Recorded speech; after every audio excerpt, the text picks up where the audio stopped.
Hello students, कैसे हो आप सब। Welcome back to the another video of economic fair burner by Rishu Agarwal. तो स्टूडेंट्स, सबसे पहले हम बात करेंगे कि प्लीज मेरे चैनल को सब्सक्राइब कीजिए और मेरी सारी वीडियोस को शेयर करना ना भूलें और लाइक करना ना भूलें। यस स्टूडेंट्स, आज की इस क्लास में हम अपने चैप्टर थर्ड, इंडियन इकोनॉमी के चैप्टर थर्ड को कंटिन्यू करेंगे। इससे लास्ट क्लास में हमने हमारी न्यू इकोनॉमिक रिफॉर्म्स 1991 का फर्स्ट पार्ट किया था, जिसमें हमने लिबरलाइजेशन के सारे रिफॉर्म्स जो थे वो पढ़े थे। आज हम पढ़ेंगे इसमें प्राइवेटाइजेशन और ग्लोबलाइजेशन, जो हमारी न्यू इकोनॉमिक पॉलिसी के 3 रिफॉर्म्स थे, लिबरलाइजेशन, प्राइवेटाइजेशन एंड ग्लोबलाइजेशन। उसके आगे के 2 कॉन्सेप्ट्स जो हैं, प्राइवेटाइजेशन एंड ग्लोबलाइजेशन, आज हम इस कॉन्सेप्ट को क्लियर करेंगे। तो स्टार्ट करते हैं हमारे प्राइवेटाइजेशन से। ये स्टूडेंट्स 1991 से पहले, आई मीन टू से 1950 से लेके 1990 तक गवर्नमेंट ने जो इंडस्ट्रियल सेक्टर में जो लीडिंग रोल था वो किसको दिया था? That was to the public sector, जिसमें 17 ऐसी इंडस्ट्रीज थी जो पब्लिक सेक्टर के लिए रिस्ट्रिक्ट कर दी गई थी कि वहां पे जितनी भी प्रोडक्शन होगी that will be done by the government itself. But उसके बाद गवर्नमेंट ने क्या देखा कि जब पब्लिक सेक्टर एंटरप्राइजेज जो थे they were running into the losses, more over वहां पे बहुत सारा corruption, bankruptcy and red tapism जैसी प्रॉब्लम्स जो थी वो अराइज हो गई थी। तो इन्हीं प्रॉब्लम्स की वजह से हमारा जो इंडस्ट्रियल सेक्टर था वो इतना ग्रो नहीं कर पाया। Then the government thought of the privatisation of the public sector. तो प्राइवेटाइजेशन का मीनिंग क्या है? It means transfer of ownership, management and control of public sector enterprises to the entrepreneurs in the private sector. तो यहाँ पे हमारा meaning क्या है कि जितना भी पब्लिक सेक्टर के पास, पब्लिक सेक्टर एंटरप्राइजेस के पास जो भी ओनरशिप था, कंट्रोल था या मैनेजमेंट था, उस ओनरशिप, कंट्रोल एंड मैनेजमेंट को ट्रांसफर कर दिया गया into the hands of the private sector entrepreneurs. तो यहाँ पे गवर्नमेंट ने ऐसा क्यों किया? जितनी भी वो 17 इंडस्ट्रीज थी that were specially in mark for the production in the public sector, उसको गवर्नमेंट ने रिड्यूस करके 17 से 3 कर दिया। और जितना भी पब्लिक सेक्टर एंटरप्राइजेस जो थी बाकी की जो रह गई, उनका जो ओनरशिप था या उनकी हम कहें मैनेजमेंट या कंट्रोल थी, that was transfer to the private individuals. And ये कैसे किया जाता था? It was done by transfer of ownership of the public sector to the private sector. वही उनका जो पब्लिक सेक्टर एंटरप्राइजेस का जो ओनरशिप था, या तो वो प्राइवेट सेक्टर को ट्रांसफर कर दिया जाता था। And another method was by disinvestment. तो डिसइन्वेस्टमेंट क्या होती है? जितना भी पब्लिक सेक्टर में जो भी इन्वेस्टमेंट की गई है in the form of shares, share capital, उनमें से या तो वो सारी की सारी पब्लिक सेक्टर की जो सारे शेयर्स थे या तो वो प्राइवेट सेक्टर को बेच दिए जाते थे, या उसमें से कुछ शेयर्स जो थे वो प्राइवेट सेक्टर को बेच दिए जाते थे। तो that means the disinvestment was done Holi और पार्शियली। तो इस तरह से 2 इन तरीकों से गवर्नमेंट ने अपने पब्लिक सेक्टर एंटरप्राइजेस को प्राइवेट सेक्टर में कन्वर्ट किया। तो इसका बेसिक पर्पस क्या था प्राइवेटाइजेशन का? उसमें हमने पढ़ा कि पब्लिक सेक्टर का जो मोनोपोली कंट्रोल आ गया था, जिसकी वजह से हमारा इंडस्ट्रियल सेक्टर जो था उसको कोई कंपटीशन नहीं मिला, उसको ना वो इतना ज्यादा ग्रो नहीं कर पाया। तो गवर्नमेंट का मेन फोकस यहाँ पे क्या था, मेन पर्पस क्या था प्राइवेटाइजेशन का?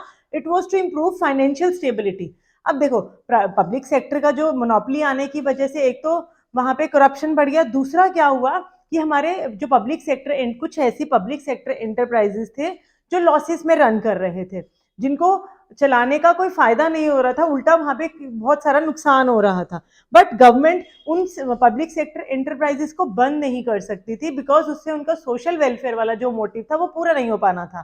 तो गवर्नमेंट ने उस चीज को कवर अप करने के लिए अपनी उस फाइनेंशियल स्टेबिलिटी, मतलब जहां पे वो जो लॉसेस में जा रहे थे वो जो यूनिट्स, उनको लॉसेस से बचाने के लिए और हमारी इकोनॉमी जो फाइनेंशियली इनस्टेबल हो गई थी, उसको ठीक करने के लिए गवर्नमेंट ने प्राइवेटाइजेशन किया हम अपने पब्लिक सेक्टर एंटरप्राइजेस का।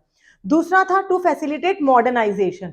अब students, you all know that जितने भी हमारे पब्लिक सेक्टर एंटरप्राइजेस हैं, आज भी अगर हम हॉस्पिटल्स देख लें या स्कूल्स भी देख लें, तब की तो बात ही खैर और ज्यादा पुरानी वहां पे टेक्नोलॉजी थी। आज भी हमारे जितने भी पब्लिक सेक्टर एंटरप्राइजेस हैं, बैंक्स भी अगर हम देख ले, वो इतने ज्यादा मॉडर्नाइज नहीं है, वहां पे इतनी मॉडर्न टेक्नोलॉजी नहीं है जितनी कि प्राइवेट सेक्टर में है। तो इसी चीज को, मॉडर्नाइजेशन को फैसिलिटेट करने के लिए ही गवर्नमेंट ने दूसरा प्राइवेटाइजेशन जो था वो पब्लिक सेक्टर एंटरप्राइजेस का किया। तो student, this was all about our privatisation. इसमें हमारे पास अभी एक कॉन्सेप्ट ये है कि what were the good effects and the bad effects of the privatisation. अब स्टूडेंट्स, अगर मैं गुड इफेक्ट्स की बात करूं तो जो प्राइवेट सेक्टर है, जितने भी प्राइवेट इंडिविजुअल्स हैं, they work for profit maximisation, you all know. तो जब हम कोई भी काम प्रॉफिट्स के लिए करते हैं, पैसे के लिए करते हैं, तो वहां पे हमारा सेल्फ इंटरेस्ट क्रिएट होता है। We work with our 100% commitment. When we work with 100% commitment, तो naturally that is going to, वो चीज हमारी जो है वो क्या करेगी, ज्यादा ग्रो करेगी। तो इसका फर्स्ट बेनिफिट हमारा क्या निकल के आया था, that was the self interest, और सेल्फ इंटरेस्ट जनरेट हुआ लोगों में कि ये मेरा काम है, इसको मुझे 100% कमिटमेंट से करना है, और इससे हमारी जो इंडस्ट्रियल सेक्टर था उसकी ग्रोथ हुई। दूसरा यहाँ पे हमारे को क्या बेनिफिट मिला, इसका benefit of privatisation. Second was the competitive environment. अब हमारी इकोनॉमी में जो एनवायरमेंट था, पहले क्या था, जब पब्लिक सेक्टर एंटरप्राइजेस की मोनोपोली थी, तो उनको किसी तरह का कोई भी कंपटीशन नहीं मिल पा रहा था, क्योंकि वो 17 इंडस्ट्री जो थी वो उनकी तो मोनोपोली थी हमारी इकोनॉमी में।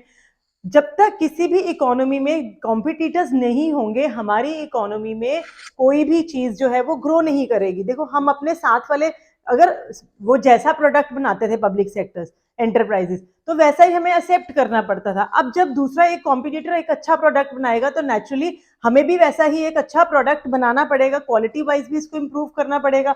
तो जब कॉम्पिटिटिवनेस वाली फीलिंग आती है, तो हमारी इकोनॉमी में ग्रोथ प्रोसेस फास्टर होता है, तो इससे हमारा कंपटीशन जो है वो बढ़ा। तीसरा हमारे को इसका गुड इफेक्ट क्या निकला, डाइवर्सिफिकेशन ऑफ इंडस्ट्रीज।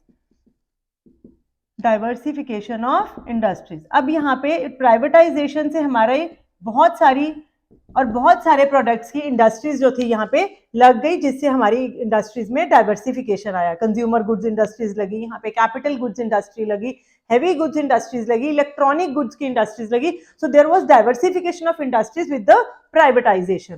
और अगर मैं बात करूं फोर्थ पॉइंट की, तो इसमें हमारे पास consumers sovereignty.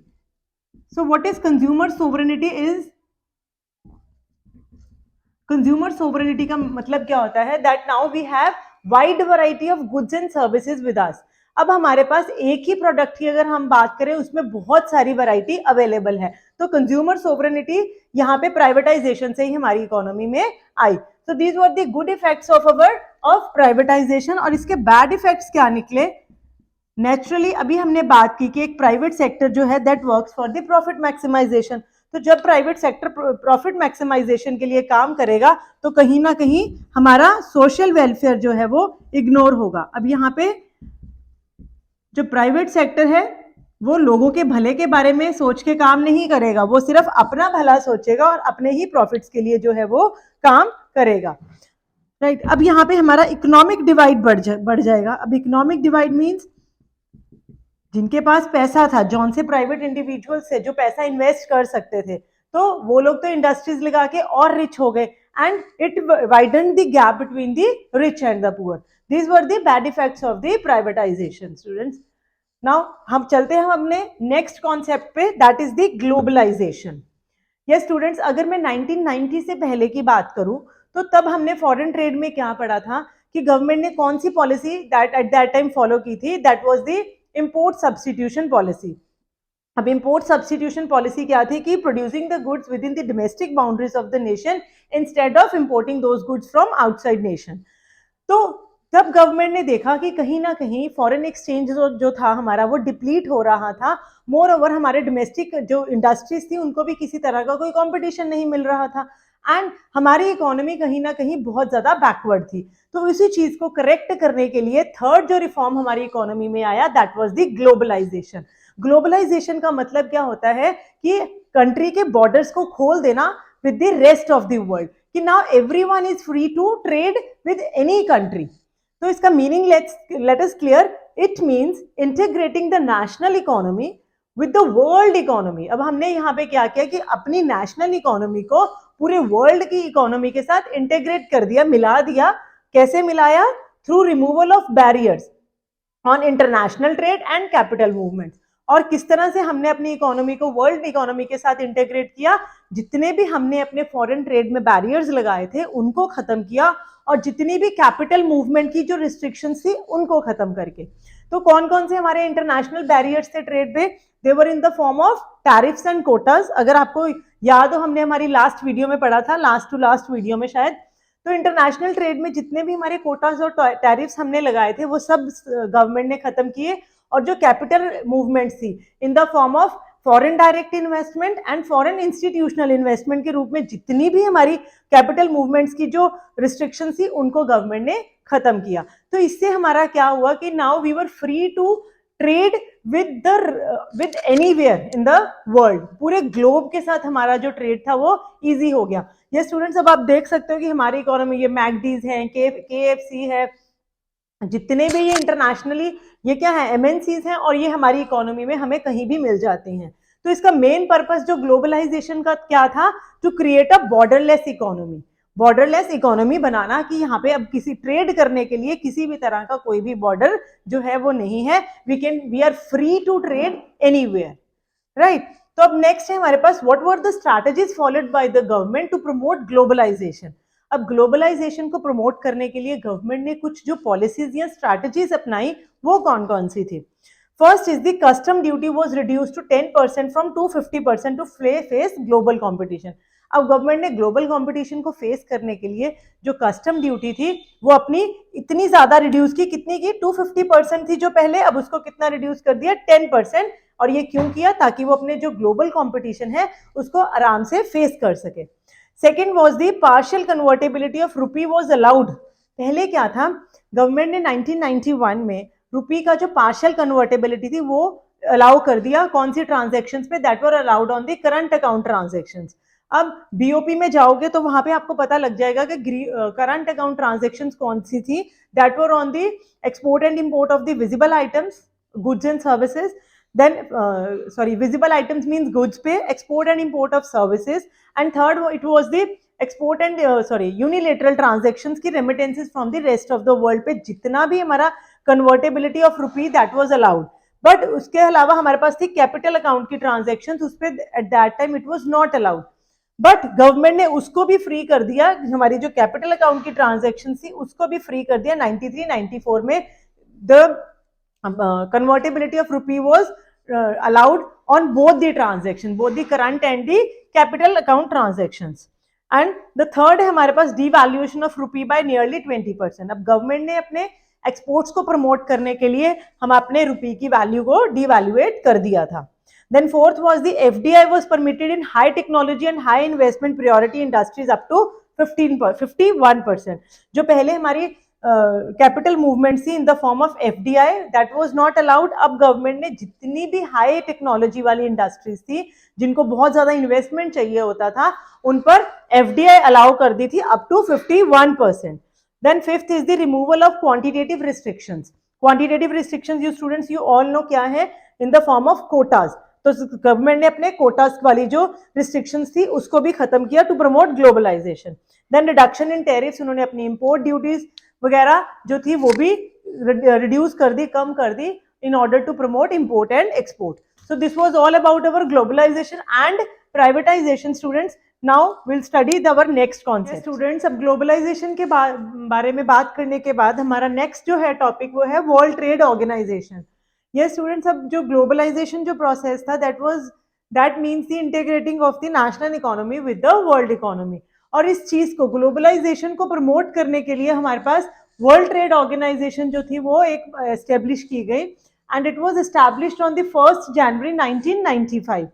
World trade organization जिसको हम WTO भी बोलते हैं, इससे पहले हमारे पास आया था GATT, दैट वाज, जिसका फुल फॉर्म क्या था, general agreement on tariff and trades, and वो कब आया था, 1948 में। Yes students, this was world trade organization जो है वो किस लिए बनाया गया था, in order to facilitate the world trade. World के बीच में पूरे जो जितनी भी वर्ल्ड में कंट्रीज हैं उनके बीच में जितना भी ट्रेड होता था, इंटरनेशनल ट्रेड की अगर हम बात करें तो उसको इजीली प्रमोट करना, उसको इजीली फैसिलिटेट करना, सो दैट जितने भी डिस्प्यूट्स हैं, जितने भी रूल्स रेगुलेशंस उस ट्रेड, इंटरनेशनल ट्रेड को लेके जो भी बनाता था, that was done by the world trade organisation. तो इट वाज फॉर्म्ड इन 1995 एंड आज इसकी कितने मेंबर नेशंस हैं, 164। इससे पहले हमारे पास GATT आया था 1948 में और उसके कितने मेंबर नेशंस थे, 23। तो what are the main objectives of world trade organization? First is the to promote free international trade by removing tariff and non tariff barriers.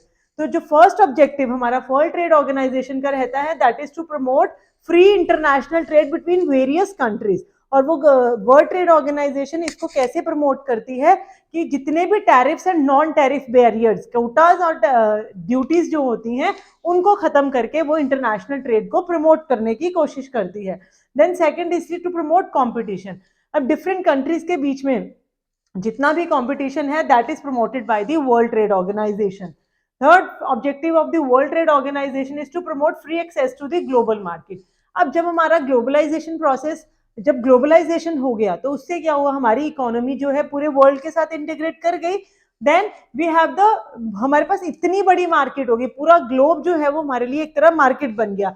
तो उस ग्लोबल मार्केट्स में इजीली एक्सेस करना, ये हमें कौन प्रमोट करता है इस चीज को, वर्ल्ड ट्रेड ऑर्गेनाइजेशन।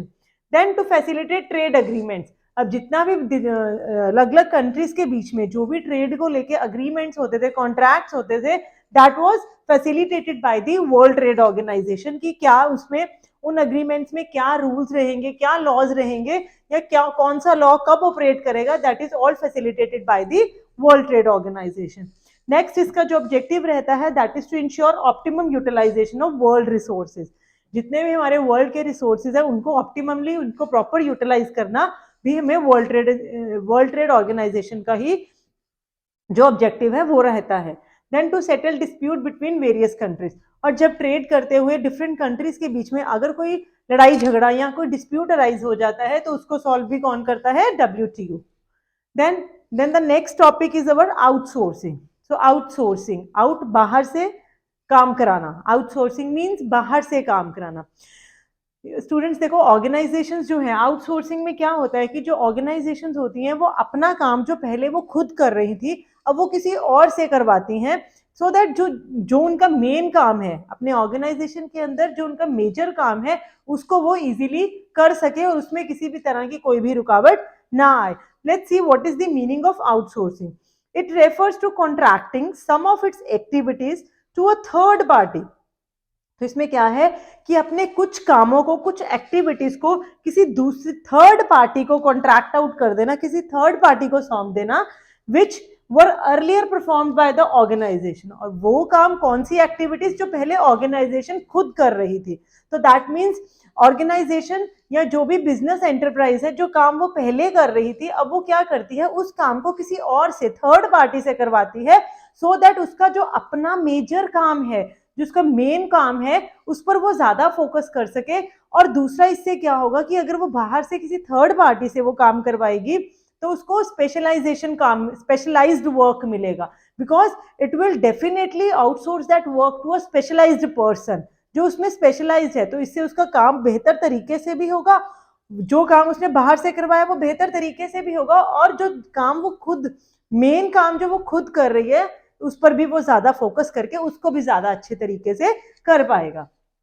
तो ये जो आउटसोर्सिंग है ये किसका आउटकम है, ग्लोबलाइजेशन का। क्योंकि जब ग्लोबलाइजेशन से हमारी वर्ल्ड इकोनॉमी के साथ हम खुल गई, पूरी वर्ल्ड इकोनॉमी हमारी जो है हमारे लिए ओपन हो गई, तो तब क्या हुआ कि जितना भी टेक्निकल नो हाउ था या टेक्नोलॉजी थी वो इजीली एक्सपोर्ट एंड इंपोर्ट होने लगी।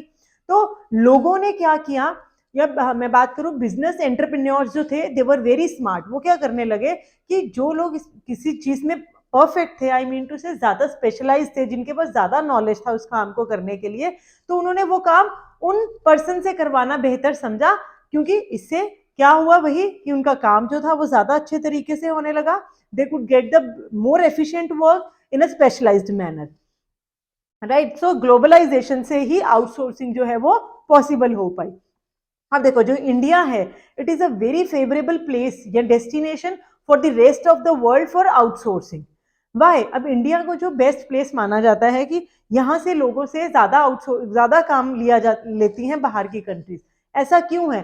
Because India has skilled labour. India के पास जितनी भी लेबर है ना बहुत ज्यादा पढ़ लिख गई है, पर वो काम उनके पास यहाँ पे हमारे पास यहाँ पे इतनी एम्प्लॉयमेंट अपॉर्चुनिटीज अवेलेबल नहीं है। पढ़ लिख के लोग यहाँ पे बहुत फ्री हैं, तो we have skilled labour here, जिससे कि बाहर की कंट्रीज को यहाँ से जो लेबर है वो अच्छी एजुकेटेड मिल जाती है। इसलिए भी वो आउटसोर्सिंग करते हैं इंडिया से। Then second is the low wage rate. अब यहाँ की जो पॉपुलेशन है वो स्किल्ड तो है ही, पर उनके पास because they do not have any employment opportunities, काम नहीं कर रही लेकिन पढ़ लिख गई हैं, तो अब वो कम वेज रेट पे भी काम करने के लिए तैयार हो जाती हैं। तो नेचुरली डेवलप्ड कंट्रीज में अब क्या हुआ कि उनको कम वेज रेट पे काम करने के लिए बंदे मिल रहे हैं, तो they will definitely employ those persons. Second reason was the low wage rate. अब थर्ड क्या है? Favourable government policies. अब आउटसोर्सिंग का थर्ड जो मेन रीजन है उसमें ये भी है कि जो हमारी इंडियन गवर्नमेंट की पॉलिसीज हैं वो बहुत फेवरेबल है। वो बहुत सारे ना लुक्रेटिव ऑफर्स देते हैं रेस्ट ऑफ द वर्ल्ड को, जैसे टैक्स हॉलिडे दे देना या लो टैक्स रेट, ऐसे कुछ ऑफर्स जब बाहर के कंट्रीज में ऑर्गेनाइजेशंस को मिलती हैं तो उनको दे फील कि हमें इंडिया से काम लेना चाहिए, इंडिया में आउटसोर्सिंग करना चाहिए। So these were the various reasons why India is a favorable destination for outsourcing। अब देखो ये जो आउटसोर्सिंग तो होने लगी कि हम बाहर से लोगों से काम करवाने लगे, अब इसके कुछ गुड इफेक्ट्स भी क्या थे? देखो जो लोग मैंने बात की कि अभी कुछ लोग ऐसे हैं जो पढ़ लिख तो गए हैं but they do not have any employment in our own country. तो इससे क्या हुआ? सबसे पहला फायदा हमारा क्या हुआ? एम्प्लॉयमेंट जनरेट हुई। जो लोग फ्री बैठे थे उनको काम मिलने लग गया, तो it generates employment. Second, flow of income. जब एम्प्लॉयमेंट मिलेगा उसके बदले में they will get some income, तो इससे हमारा जीडीपी भी बढ़ा, इनकम लेवल जो है वो इंक्रीज हुआ। Then exchange of technical know how. अब जब बाहर की कंट्रीज के साथ हम काम करेंगे तो उनका जो नो हाउ है, उनकी जो नॉलेज है वो भी हमें ट्रांसफर होगी, राइट? तो इससे हमारे को क्या मिला? टेक्निकल, बाहर की कंट्रीज की या advance technical technology and technical know how हमें मिली। Then enhances India's creditworthiness. इससे इंडिया की जो गुडविल है, जो क्रेडिट वर्दीनेस है, रेस्ट ऑफ द वर्ल्ड में भी बहुत अच्छी बनी। Then better standard of living. जब एम्प्लॉयमेंट जनरेट होगी, इनकम जनरेट होगी, तो naturally standard of living will definitely increase. तो स्टूडेंट्स इसके बाद हमारा ना एक टॉपिक रह गया है, the critical appraisal of all these policies, liberalization, privatisation and globalization, और इसके बाद फिर हम अपने चैप्टर को खत्म करें। स्टूडेंट्स अब हम बात करेंगे critical appraisal of economic reforms. अभी तक हमने 1990 के बाद के जो इकोनॉमिक रिफॉर्म्स थे, LPG, liberalisation, privatisation and globalisation, इन तीनों के बारे में पढ़ा और उनसे रिलेटेड जितनी भी पॉलिसीज और स्ट्रैटेजीज थी उनको स्टडी किया। अब हम उन्हीं सारी पॉलिसीज और स्ट्रैटेजीज का हमारी इकोनॉमी पे कैसा असर पड़ा वो स्टडी करेंगे। तो जितनी भी पॉलिसीज और स्ट्रैटेजीज गवर्नमेंट ने एट दैट टाइम 1991 में बनाई, तो उनका हमारी इकोनॉमी पे कुछ अच्छा असर भी पड़ा और कुछ बुरा असर भी पड़ा।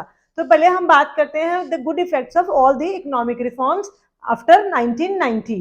तो सबसे पहले हमारा इंक्रीज इन जीडीपी। हमारी इकोनॉमी में जब भी जो भी हमने ये तीनों पॉलिसीज अडॉप्ट की, एलपीजी, उससे हमारी इकोनॉमी का जीडीपी जो था वो बहुत ज्यादा राइज हुआ, विच रोज टू 7.2% इन 1819। 2018-19 में हमारा जीडीपी 7.2 हो गया बढ़ के, जो 1980-1991 तक कितना था? 5.6%। सो दैट मीन्स देखो हुआ क्या कि लिबरलाइजेशन से क्या हुआ, जितना भी प्राइवेट सेक्टर था उससे कंट्रोल हटाया गया। नाउ प्राइवेट सेक्टर जो था उसको ज्यादा एरियाज अलॉट कर दिए गए, जिससे उनके हमारे इकोनॉमी की प्रोडक्शन बढ़ी, इनकम बढ़ी, तो जीडीपी राइज हुआ। उसी तरह से ग्लोबलाइजेशन से भी हम we were free to export and import the items from with the rest of the world, तो उससे भी हमारा इनकम जनरेट हुआ। इसी तरह से प्राइवेटाइजेशन से जो पब्लिक सेक्टर की मोनोपोली थी, या जितने भी लॉसेस थे उनको भी हम कवर अप करने में सक्षम हुए, तो इससे हमारा जो जीडीपी था वो राइज हुआ। देन सेकंड बेनिफिट या good effect of the economic reforms was the inflow of foreign investment. तो इससे जब हमारा फॉरेन इन्वेस्टमेंट बढ़ा विद द ग्लोबलाइजेशन में, हमने 51% तक अपने foreign direct investment as well as the foreign institutional investment को इंक्रीज कर दिया। तो उससे क्या हुआ कि हमारी इकोनॉमी में फॉरेन इन्वेस्टमेंट बढ़ा। तो फॉरेन इन्वेस्टमेंट के बढ़ने से क्या हुआ, अब यहाँ पे ज्यादा इंडस्ट्रीज एस्टेब्लिश हुई, ज्यादा प्रोडक्शन हुई, जिसकी वजह से जो उस फॉरेन इन्वेस्टमेंट ने हमारी इकोनॉमी को कई तरह के बेनिफिट्स दिए। So that at that time FDI and FII increased from about $100 million in 1991 to $73.5 billion in 2014 to 15। तो देखो कितना फॉरेन इन्वेस्टमेंट इंक्रीज हुआ हमारा, जो 1990 में कितना था $100 मिलियन, वो 14-15 में कितना हो गया, $73.5 बिलियन इंक्रीज हुआ। Third is the rise in the foreign exchange reserves. अब जब पहले हमने स्ट्रैटेजी फॉलो की थी इंपोर्ट सब्स्टिट्यूशन की बिफोर 1990, उससे हमारा जो फॉरेन एक्सचेंज थे, रिजर्व्स थे, वो डिप्लीट हो रहे थे। देन गवर्नमेंट ने इसमें स्ट्रैटेजीज फॉलो की कि अपने सारा ग्लोबलाइजेशन की वजह से पूरी इकोनॉमी को ओपन कर दिया विद द इंडियन इकोनॉमी। तो उससे क्या हुआ कि हमारे फॉरेन अब एक्सपोर्ट्स बढ़ गए, इंपोर्ट एक्सपोर्ट, हम we were able to export many products, जिससे हमारे फॉरेन एक्सचेंज रिजर्व्स बढ़े। And now India is one of the largest foreign exchange holders in the world. Fourth is the rise in exports. अब ना हमारे exports बढ़े क्योंकि globalization से quantitative as well as the tariff जो restrictions थी वो खत्म कर दी गई, जिससे हमारे एक्सपोर्ट्स बढ़े। And now India experience a considerable increase in export of, कौन कौन से प्रोडक्ट्स एक्सपोर्ट हुए? ऑटो पार्ट्स के, इंजीनियरिंग गुड्स के, आईटी सॉफ्टवेयर एंड टेक्सटाइल्स। ऐसे कितने ही हमारी जो प्रोडक्ट्स की एक्सपोर्ट्स थी वो इंक्रीज हुई with the process of LPG. Third is the control of inflation. अब हमारी इकोनॉमी में 1990 के बाद बहुत ज़्यादा डेफिसिट आ गया था, जिसकी वजह से हमारी इकोनॉमी में इन्फ्लेशन बहुत बढ़ गई थी। तो इन रिफॉर्म्स के बाद we were able to control that inflation and increase in production, और हमारी इकोनॉमी में प्रोडक्शन इंक्रीज हुआ, जिससे इनकम जनरेट हुआ। कई तरह के टैक्स रिफॉर्म्स आए थे हमारी इकोनॉमी में जो हमने लिबरलाइजेशन में पढ़े, and they help to control, उन्होंने हेल्प किया हमें इन्फ्लेशन को कंट्रोल करने में, जो कि 17% थी 1991 में, इट हैज रिड्यूस टू 5.4% इन 2015-2016 में। देन नेक्स्ट बेनिफिट जो हमारे को इन पॉलिसीज से हुआ, that was the check on the fiscal deficit. अब 1990 के टाइम पे हमारा जो फिस्कल डेफिसिट था वो बहुत ज्यादा इंक्रीज हो गया था, तो उस पर भी अब हम कंट्रोल कर पाए, अपने फिस्कल डेफिसिट को भी कम करने में हेल्प की हमारे को इन एलपीजी पॉलिसीज ने। So these are all the good effects. Now we'll study the bad effects of the LPG policy. चलिए अब हम बात करेंगे हमारे bad effects of the economic reforms of 1991. सबसे पहला बैड इफेक्ट जो एलपीजी पॉलिसीज का निकल के आया, that was the growing unemployment. ये स्टूडेंट्स, ग्लोबलाइजेशन से क्या हुआ कि हमने हमारी एडवांस टेक्नोलॉजी बाहर से इंपोर्ट करना शुरू कर दिया, जिससे we have now more of the capital goods, more advance machinery available with us, जिससे हमारा प्रोडक्शन जो था वो इस टेक्नोलॉजी से होने लगा। That is we started using more capital intensive techniques instead of using labor intensive techniques. तो जब हम कैपिटल इंटेंसिव टेक्निक्स का ज्यादा इस्तेमाल करेंगे तो हमारे, बट ऑब्वियसली हमारी इकोनॉमी में जो अनएम्प्लॉयमेंट की प्रॉब्लम है वो बढ़ जाती है। तो first bad effect was the growing unemployment due to the use of the capital intensive techniques that was imported from the rest of the world. Second is the neglect of agriculture. अब जो हमारी LPG policies थी that were more focused on the industrial growth process, तो industries की growth पे उन्होंने ज्यादा focus किया। लिबरलाइजेशन ने भी प्राइवेट सेक्टर इंडस्ट्रीज पे जो कंट्रोल था उसको खत्म किया। प्राइवेटाइजेशन में भी पब्लिक सेक्टर एंटरप्राइजेस को प्राइवेट हाथों के को सौंप दिया गया। और ग्लोबलाइजेशन से भी हम लोग जो हमारा अपनी इकोनॉमी थी that was open to the rest of the world. तो इससे क्या हुआ कि हमने एग्रीकल्चर में तो बात ही नहीं की हमारे एलपीजी पॉलिसीज में, जिससे हमारा एग्रीकल्चर जो था वो टोटली निग्लेक्ट हो गया। और वो कैसे हुआ? देखो, first was the removal of subsidies. Students, हमने 1990 तक पढ़ा था कि गवर्नमेंट जो थी that was providing subsidies to the small and the marginal farmers on fertilizers. जब सब्सिडीज को ही गवर्नमेंट ने रिमूव कर दिया तो जो छोटे स्मॉल एंड मार्जिनल फार्मर्स थे they were badly affected. Why? Because अब उनका कॉस्ट ऑफ प्रोडक्शन इंक्रीज हो गया। दूसरा, गवर्नमेंट ने क्या किया? Reduction of public investment. जब 1990 से पहले गवर्नमेंट जो थी वो काफी सारा इन्वेस्टमेंट कर रही थी, पैसा लगा रही थी on the agriculture infrastructure like power supply, irrigation etcetera. तो गवर्नमेंट ने अब 1991 की पॉलिसीज में उसको भी रिड्यूस कर दिया, अपने पब्लिक इन्वेस्टमेंट को भी रिड्यूस कर दिया, जिससे एग्रीकल्चर निग्लेक्ट हुआ। Then shift towards the cash crops. अब फार्मर्स भी जो थे उनको लगा कि अगर हम कैश क्रॉप उगा रहे हैं तो हमारी इनकम जो है वो बढ़ रही है, तो उन्होंने फूड क्रॉप्स की बजाय they shifted their production to the cash crops, तो जिससे हमारे को फूड ग्रेन्स की शॉर्टेज आ गई। तो सेकंड जो था वो हमारे एग्रीकल्चर को बिल्कुल ही निग्लेक्ट किया हमारे इकोनॉमिक रिफॉर्म्स ने। Third is the low level of industrial growth. अब हमने बात चाहे एलपीजी पॉलिसीज में अपने इंडस्ट्रियल ग्रोथ की कि कैसे हमें अपनी इंडस्ट्रीज को ग्रो करना है, but due to the globalization क्या हुआ कि बाहर से cheap products and quality products जो थे वो इंपोर्ट होने लगे, जिससे हमारे डोमेस्टिक इंडस्ट्रीज को एक बहुत ज्यादा धक्का लगा and they started feeling discouraged. क्यों?